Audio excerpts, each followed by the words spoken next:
حضور قد سے جو کھڑا ہوں تو یہ ہے تیرا کرم، مجھ کو جھکنے نہیں دیتا ہے سہارا تیرا۔ اور وہ اندھیروں سے بھی بے پرواہ گزر جاتے ہیں جن کے ماتھے پہ چمکتا ہے ستارہ تیرا، جن کے ماتھے پہ چمکتا ہے ستارہ تیرا۔ دیکھیے اللہ تعالیٰ کو اپنے نبی سے کتنی محبت ہے۔ سرکار دو عالم صلی اللہ علیہ وسلم کے میلاد پر، ان کے ذکر پر آج اعتراض کیا جاتا ہے۔ 1400 سال بعد ایسے کچھ مولوی پیدا ہو گئے ہیں جو اللہ کے نبی کے ذکر پر، اللہ کے نبی کی میلاد پر اعتراض کرتے ہیں کہ کیا اللہ کے نبی نے کبھی میلاد منایا ہے؟ کیا کبھی صحابہ اکرام نے میلاد منایا ہے؟ ارے تم صحابہ کی بات کرتے ہو، نبی کی بات کرتے ہو، اللہ تعالیٰ خود اپنے نبی کی میلاد منا رہا ہے۔ آپ دیکھیے کہ اللہ تعالیٰ کو اپنے محبوب کا ذکر کتنا پسند ہے کہ جب اس نے کلمہ رکھا اسلام کا، لا الہ الا اللہ، تو ساتھ میں نبی کا ذکر بھی جوڑ دیا، محمد الرسول اللہ۔ سارے لوگ یہی کلمہ پڑھتے ہیں، کسی بھی جماعت کا ہو۔ جب اللہ تعالیٰ نے اذان کا موقع آیا تو اذان میں اشہد ان لا الہ الا اللہ، آپ کے عمریہ میں ماشاءاللہ 3 مسجدیں ہیں، تینوں مسجد میں اذان ہو رہی ہے، لیکن اذان میں اشہد ان لا الہ الا اللہ کے بعد نبی کی میلاد ہو رہی ہے، اشہد ان محمد رسول اللہ۔ آپ دیکھیے کلمے میں نبی کا نام ہے، اذان میں نبی کا نام ہے۔ اب آ جاؤ نماز کی طرف۔ جب ہم نماز کی نیت باندھتے ہیں واسطے اللہ تعالیٰ کے، کیا کہتے ہیں، نیت کی میں نے 2 رکعت نماز فرض جمعہ کی واسطے، بولو میرے بھائی، واسطے اللہ تعالیٰ۔ کوئی نبی کا نام لیتا ہے کیا؟ نہیں لیتا، لینے کا بھی حکم نہیں ہے۔ آپ نے نماز پڑھی، نیت کی میں نے 2 رکعت نماز فجر کی واسطے اللہ کے، نیت کی میں نے 2 رکعت نماز فرض جمعہ کی واسطے اللہ کے، نیت کی میں نے 4 رکعت نماز عصر کی واسطے اللہ کے، نیت کی میں نے نماز جنازہ کی واسطے اللہ کے۔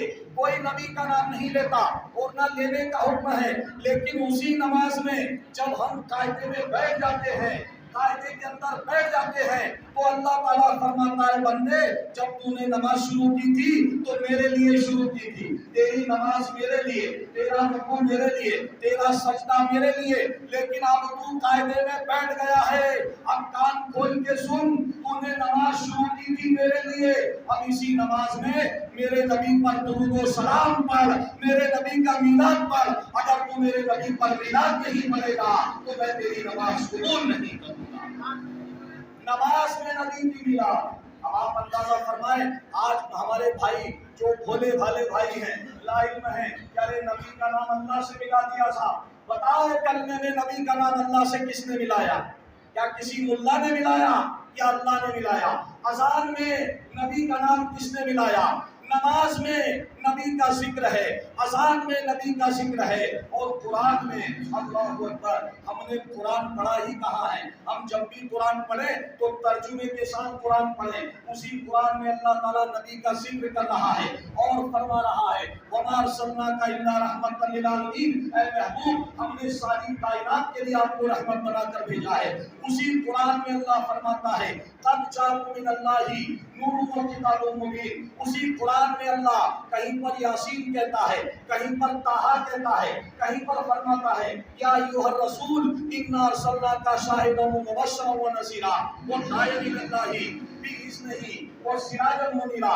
کہیں پر اللہ تعالیٰ فرماتا ہے ورفعنا لک ذکرک، کہیں پر سورہ یاسین میں انک لمن المرسلین، کہیں پر فرماتا الرحمن علم القرآن، کہیں پر فرماتا ہے ان اللہ وملائکتہ یصلون علی النبی یا ایھا الذین آمنوا صلوا علیہ وسلموا تسلیما۔ اللہم صلی علی سیدنا صفینا حبیبنا نبینا مولانا محمد وبارک وسلم، صلاۃ والسلام علیکہ یا رسول اللہ۔ فرماؤ کہ کلمے میں نبی کی میلاد ہے، اذان میں نبی کی میلاد ہے، نماز میں نبی کی میلاد ہے، قرآن میں نبی کی میلاد ہے۔ اب بتاؤ یہ میلاد کس نے ملائی؟ یہ کسی ملا نے نہیں ملائی، یہ اللہ نے ملائی ہے، اور جسے اللہ ملا دے اسے کوئی جدا نہیں کر سکتا۔ جسے اللہ بھی نہ دے اسے کوئی جدا نہیں کر سکتا۔ اس لیے میرے بھائیوں، جو عقیدہ ہمارے باپ داداؤں نے ہمیں دیا ہے، جو عقیدہ ہمیں وراثت میں ملا ہے، وہ نبی کی محبت کا عقیدہ ہے، نبی پر ایمان کا عقیدہ ہے، نبی کی سیرت اور سنت کا عقیدہ ہے۔ ہم اس عقیدے کو اپنائیں، اس ایمان کو اپنائیں۔ اسی لیے اعلیٰ حضرت نے فرمایا کہ لا ورب العرش، جن کو جو ملا ان سے ملا، بٹتی ہے کونین میں نعمت رسول اللہ کی، وہ جہنم میں گیا جو ان سے مستغنی ہوا، ہے خلیل اللہ کو حاجت رسول اللہ کی، ہے خلیل اللہ کو حاجت رسول اللہ کی۔ اس لیے آج ضرورت اس کی ہے کہ ہم نبی کے کردار کو پڑھیں، آج ضرورت اس کی ہے کہ مسلم امت نبی کی تعلیم کو اپنائے، نبی کے کردار کو اپنائے۔ اللہ کے نبی نے فرمایا اقرا بسم ربک الذی خلق، علم کا حاصل کرنا ہر مسلمان مرد عورت پر فرض ہے، یعنی مرد پر بھی علم فرض ہے، عورت پر بھی علم فرض ہے۔ اللہ کے نبی نے کوئی بھید بھاؤ نہیں رکھا، کوئی اونچ نیچ نہیں رکھا، بلکہ تمام چیزوں کا خاتمہ کر دیا۔ آپ نے نماز کو عورت اور مرد دونوں پر فرض رکھا، روزے کو دونوں پر فرض رکھا، اور یہاں تک آیا ہے کچھ بھائی یہ سمجھتے ہیں کہ عورتوں کا مسجد میں آنا جائز نہیں ہے، کیا اسلام میں منع ہے؟ ایسا نہیں ہے میرے بھائیوں، عورتیں مسجد میں آ سکتی ہے، اگرچہ ان کے لیے الگ سے انتظام ہو، مسجد میں الگ سے ایک حصہ بنایا جائے، وضو کی جگہ الگ ہو، آنے جانے کا رستہ الگ ہو، تو عورتیں بھی مسجد میں آ کے نماز ادا کر سکتی ہیں۔ آپ دیکھیے دلی کی جامع مسجد میں، ہار کی لاٹ والی مسجد یعنی کہ جسے شاہی مسجد کہا جاتا ہے، تاریخی مسجدوں میں ایک حصہ عورتوں کے لیے بنایا جاتا تھا، ان کے وضو کی جگہ الگ ہوتی تھی، ان کا آنے جانے کا راستہ الگ ہوتا تھا۔ آج ہم نے مسجدوں میں جس طرح سے ہم نے جو مسجدیں تعمیر کی اس میں عورتوں کے لیے الگ سے انتظام نہیں رکھا، کیونکہ اسلام میں کسی کے ساتھ بھید بھاؤ نہیں ہے۔ یہ ضرور ہے کہ عورتوں کو جماعت سے نماز پڑھنا واجب نہیں ہے جس طرح مردوں کے لیے واجب ہے، لیکن نماز پڑھنا عورتوں پر بھی فرض ہے اور نماز پڑھنا مردوں پر بھی فرض ہے۔ آج ضرورت اس کی ہے کہ اللہ کے نبی پر جب پہلی وحی نازل ہوئی تو پہلی وحی تھی اقرا بسم ربک الذی خلق، اپنے رب کے نام سے پڑھیے جس نے آپ کو پیدا کیا ہے۔ آج جس امت کو تعلیم کے لیے نبی نے ابھارا تھا، علم کو فرض قرار دیا تھا، دنیا کا علم بھی فرض اور دین کا علم بھی فرض، آج مسلمانوں کو ایک ہاتھ میں قرآن تو دوسرے ہاتھ میں کمپیوٹر رکھنے کی ضرورت ہے۔ انگلش کا علم حاصل کرنا بھی فرض ہے، سائنس اور ٹیکنالوجی کا علم حاصل کرنا بھی فرض ہے۔ آپ اپنے بچوں کو، آپ اپنی بچیوں کو تعلیم سے آشنا کرو میرے بھائیوں۔ سرکار نے یوجنا چلائی ہے، جو بچہ اسکول آئے گا اس کو مدھیان بھوجن بھی کروایا جائے گا، اس کو کتابیں بھی دی جائے گی، اگر بچیاں دور سے آ رہی ہے تو اس کو سائیکل بھی دی جائے گی۔ اس یوجنا کے بعد بھی آج مسلم سوسائٹی میں دیکھا جائے تو تعلیم سے بچے کافی پیچھے نظر آ رہے ہیں۔ ابھی ہندوستان میں پچھلی سرکار میں ایک سچر کمیٹی بنائی گئی تھی، سچر کمیٹی اس لیے بنائی گئی تھی کہ مسلمانوں کی تعلیمی حالت کا جائزہ لیا جائے۔ اس سچر کمیٹی نے رپورٹ دی کہ جو قوم تعلیم کے نام پر تاج محل سے لے کر لال قلعے تک حکومت کرتی نظر آ رہی تھی، آج مسلمانوں کی حالت اس دیش کے اندر تعلیم کے معاملے میں دلتوں سے اور اچھوتوں سے بھی زیادہ نیچے نظر آ رہی ہے۔ اللہ ارے جس قوم نے اس ہندوستان میں پہلا وزیر تعلیم دیا، the first education minister of India Maulana Abul Kalam Azad, جس قوم نے بنایا، جس قوم کے پاس علم و حکمت کے نام پر قرآن جیسی کتاب ہے، آج وہ قوم تعلیم میں پیچھے نظر آ رہی ہے۔ بڑے افسوس کی بات ہے میرے بھائیوں، اس لیے ہمیں ہمارے بچوں کو، چاہے وہ اسکول کی تعلیم ہو چاہے وہ مدرسے کی تعلیم ہو، دونوں تعلیم کے اندر ہمارے بچوں کو ڈالنا پڑے گا۔ آج اگر سویابین کی فصل کٹتی ہے تو بچوں کا اسکول سے آنا بند ہو جاتا ہے کہ بھیا سویابین کٹ رہی ہے۔ ارے میرے بھائیوں، آپ کا فصل کاٹنے کا ٹائم ہے لیکن اس بچے کا بونے کا ٹائم ہے۔ آج اگر وہ اسکول میں بوئے گا نہیں تو کل کیا کاٹے گا میرے بھائی؟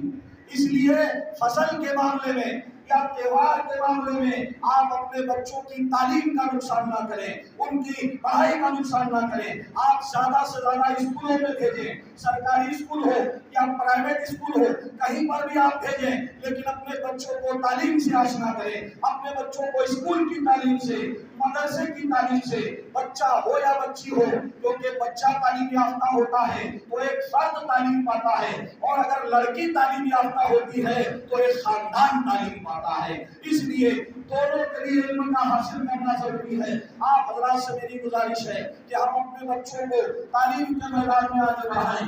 آج اگر ہندوستان میں آپ کو اگر تعصب پرستی کے خلاف اپنی جنگ لڑنا ہے اور جنگ جیتنا ہے تو آج کی جنگ تلوار سے نہیں بلکہ تعلیم سے جیتی جا سکتی ہے، نالج سے جیتی جا سکتی ہے، علم سے جیتی جا سکتی ہے، اور یہی سرکار دو عالم صلی اللہ علیہ وسلم کا پیغام تھا۔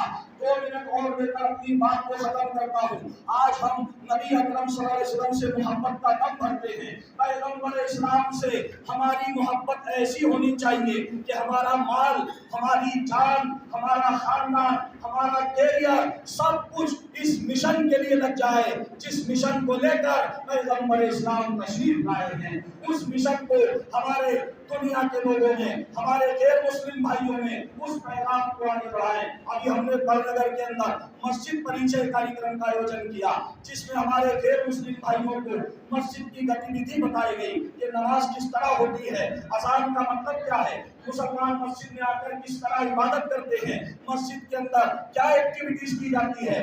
آج اس کاریکرم کو بڑے پیمانے پر کروانے کی ضرورت ہے۔ قرآن پریچے کاریکرم، اسلام پریچے کاریکرم، مسجد پریچے کاریکرم، تاکہ ہمارے غیر مسلم بھائیوں کے دلوں میں جو زہر بھرا جا رہا ہے میڈیا کے ذریعے، راجنیتک عام سبھاؤں کے ذریعے، اور جو ریڈیکل سنگٹھن ہے اس دیش میں ان کے ذریعے، اس زہر کو نکالنے کا کام ہمارا ہے، ان کی غلط فہمی کو دور کرنے کا کام ہمارا ہے، ان تک اسلام کا صحیح پیغام پہنچانے کا کام ہمارا ہے۔ اللہ تعالیٰ سے دعا ہے ہمیں سننے کے ساتھ ساتھ اللہ تعالیٰ عمل کرنے کی توفیق عطا فرمائے، ہماری قوم کے نوجوانوں کو، ہماری قوم کے نونہالوں کو زیادہ سے زیادہ تعلیم سے جوڑنے کی توفیق عطا فرمائے۔ قرآن کی تعلیم بھی ضروری ہے اور اسکول کی تعلیم بھی ضروری ہے۔